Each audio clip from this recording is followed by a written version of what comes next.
What's happening, folks? Back with another reaction, back with some more Iron Maiden, back with some more live Maiden from Live After Death. I'm so excited to go through this album. I did want to start with a couple of the tunes that have been my very favorite Iron Maiden tunes since I did this deep dive on them starting, I was going to say a few years ago. I think technically be several. Like couples 2, a few is like 3, 4, 5, maybe 6. Once you get to like 6 or 7, I think you're up to the several semantic territory. Nevertheless, I'm an editor. These are things that I have to be concerned about. I did want to mention I do have the artwork already up on my wall. I had to like shift down the Depeche Mode stuff, so now I have every Bruce studio album just every Bruce studio album in chronological order, and then this is the first live album. I'm hoping to get Death on the Road, at which point I'll have to like shift everything down more because I'm going to put that there, but yeah. I've got plans, but like I said, shout out to the artwork on this one. I really do love the artwork on all their albums, but this is one of the best ones I've seen, like I said, just from the back. And also, I should mention, I put the liner notes up on the wall to match with everything else I have up here, but there's a lot of cool pictures in that as well. I did show this last time, but shout out to the different versions of Eddie that you see here. I have disc 2 and like the player over there, but nevertheless, we're going to listen to a tune on disc 1, and this is Hallowed Be Thy Name.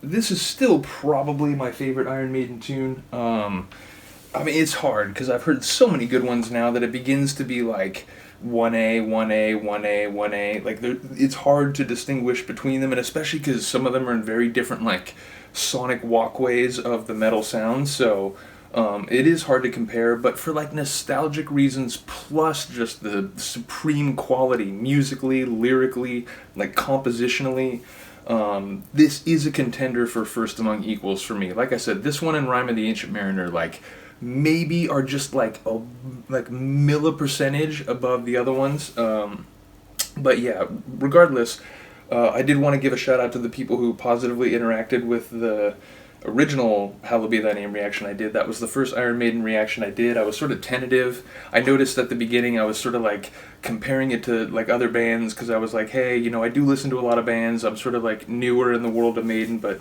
I did just want to thank the people who were positive with that video and sort of encouraged me and, sort of validated it and made me think like, you know what, I guess I'm going to keep doing these Maiden reactions and some people might be here for it. So big ups to all of you who did that and who have been supporting the Maiden reactions ever since, because I think that was like a month and a half ago.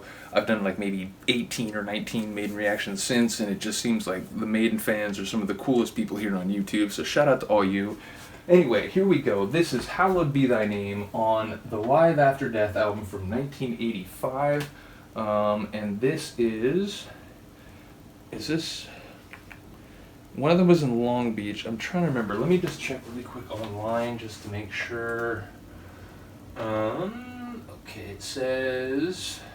CD1... Okay, so this is all Long Beach, right. And then CD2, I guess, was in Hammersmith. So this isn't... there's a live version that a lot of people have looked at on YouTube.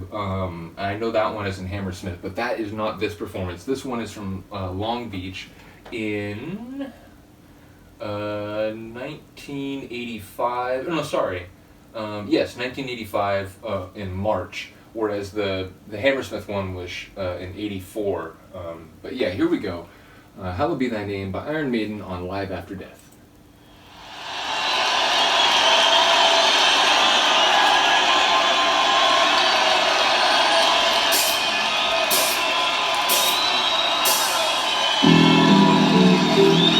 Imagine when people hear that bell, it's like, oh, they're gonna play this.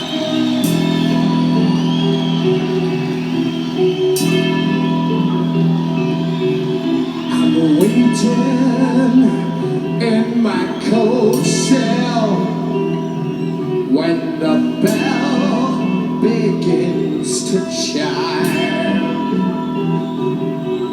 reflecting on my past life, and it doesn't have much time. It sounds like he's singing even kind of like at a higher theatrical. 5 o'clock, they take me to the gallows. Oh, yeah. He held that one longer than in the studio version. That was dope. That was great. For me, are running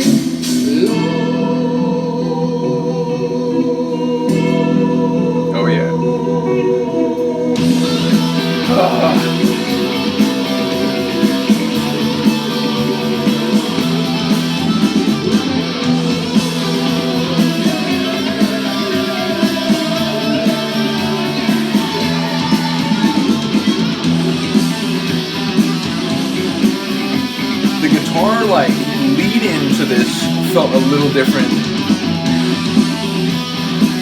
Yeah, it felt like there were some flourishes there.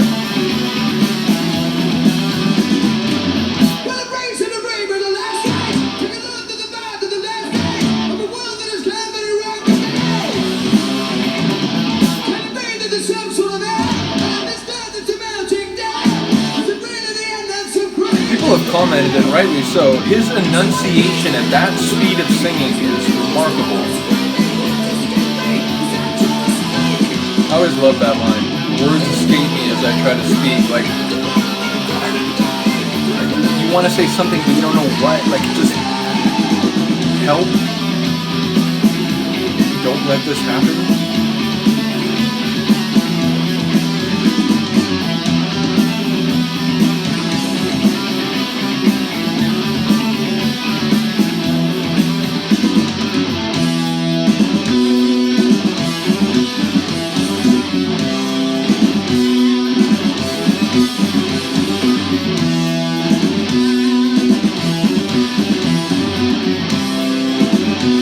Love this interlude coming right here.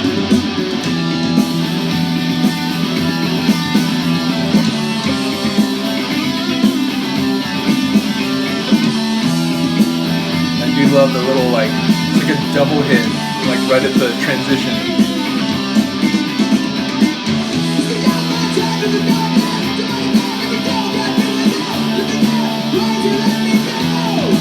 Did the rhythm of that a little different too. And again, someone commented on the other video that, like, hey, the band has done interviews and they said, we don't know if he's guilty or not. I totally respect that. But that line, like, I'm not sorry. If you didn't do it, you know, why would you be sorry? There's no reason.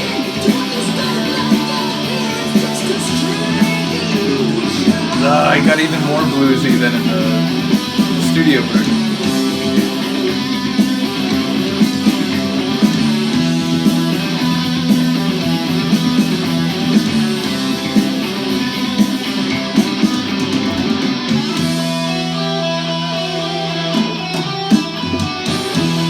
I mentioned in the other video, so I'll just be quick about it, but it's hard not to think of the Welcome to Hell skate video in a couple moments right here, although this is where it cuts out.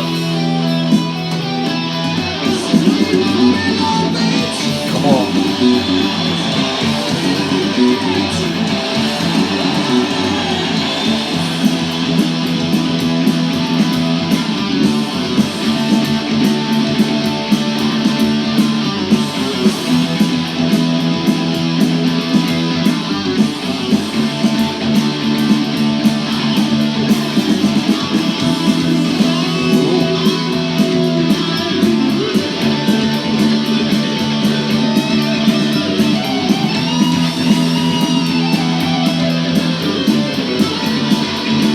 A very similar solo, but I feel like there's been, you know, some improvisations here.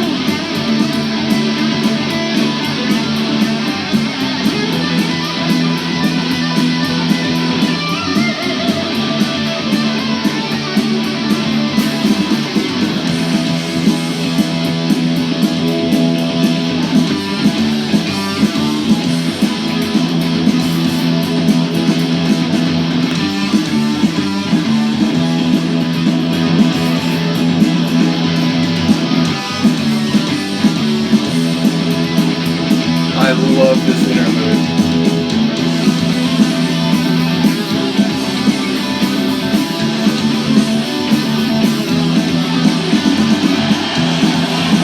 Holy shit, the crowd's going crazy.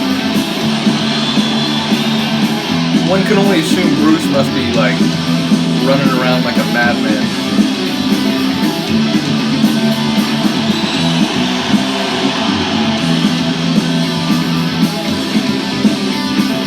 Comes. Steer it, Bruce.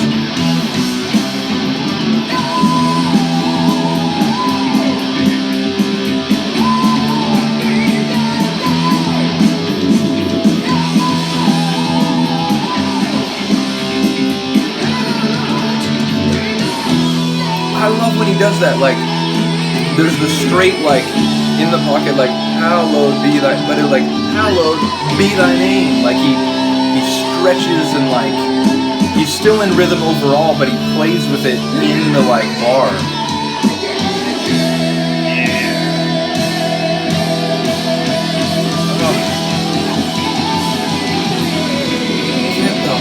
Out of here. He's still going. Shout out to the band, shout out to the drummer, which at this point is Nico McBrain. I know in that famous Hammersmith performance that everyone like watches on YouTube, I know it's the other drummer, but I think this is McBrain.